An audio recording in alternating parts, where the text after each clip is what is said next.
We've talked a lot about your equipment and your software throughout this class, the things that are available to you because of our bond election and the funds that our community has afforded us. So we're going to just briefly review some of those things to get your mind thinking about how you want to use those in your classroom. We've talked about your Chromebooks, and hopefully you have identified the place where yours are. If yours are living in a shared cart in your department or on your grade level, yours may be housed in your classroom and you have those devices in your room every day. Each of you has a document camera that we have sort of looked at as more than just an overhead. We've talked about iPads that are available on each campus, maybe through a checkout system, through your library, or maybe they are in a cart that you are sharing with someone else. We've also talked about Google Apps for Education, the tools in Google Drive that are there for our students to use to collaborate with each other, to collaborate with you, to share with, and to collaborate with people outside your classroom and even outside of GISD. We've also talked briefly about the smart boards that some of you have in your classrooms. There are many, many tutorials available for those smart boards, and we hope that you will talk to us and ask for other information about those as you begin to use those in your classrooms in new ways. We want to talk about a little bit further the 4 C's that we've touched on briefly as we've moved through this class. When you talk about communication and critical thinking, collaboration and creativity, sometimes we don't stop to think about what that looks like through the lens of technology. When you're talking about communication and providing those opportunities for your students, we're talking about things like blogs for collaborative online writing. We're talking about writing stories with visual prompts, sketching, making recordings and screencasts, maybe even a Google Hangout for some special projects. Please remember that communication involves more than just one person.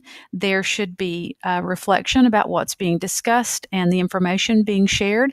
There should be some opportunity for revision when we're communicating with others, our ideas and our projects and the information that we come up with.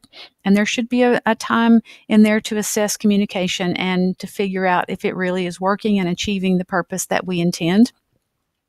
When we talk about critical thinking through the lens of technology, what we're aiming for is that as a classroom teacher, you provide your students with the opportunity and the information to be able to form opinions and to evaluate our own opinions and to determine whether this idea is right or wrong according to my own standards, maybe my family standards, to evaluate whether things are good or bad or whether they're important to me or not, whether I disagree or agree. Certainly is a time right now where those critical thinking skills could come in handy. We also want to be sure our students have an opportunity at some point to decide how things that they are reading and learning about in the outside world compare to our community standards and to our family standards. Opposing viewpoints also provide us an opportunity to teach our students a critical skill, being able to consider the viewpoints of others and express ours in appropriate ways.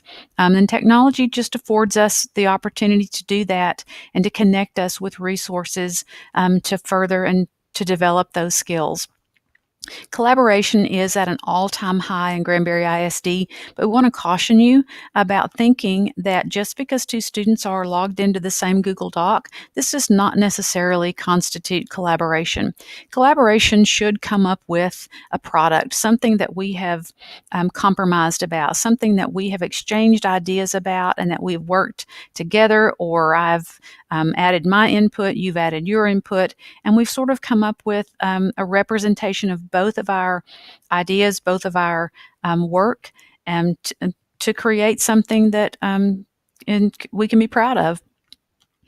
Creativity sometimes becomes the piece of technology that our students are working with. We want to be sure that our students understand that the creative process is happening in their own brains and in their own their own ideas.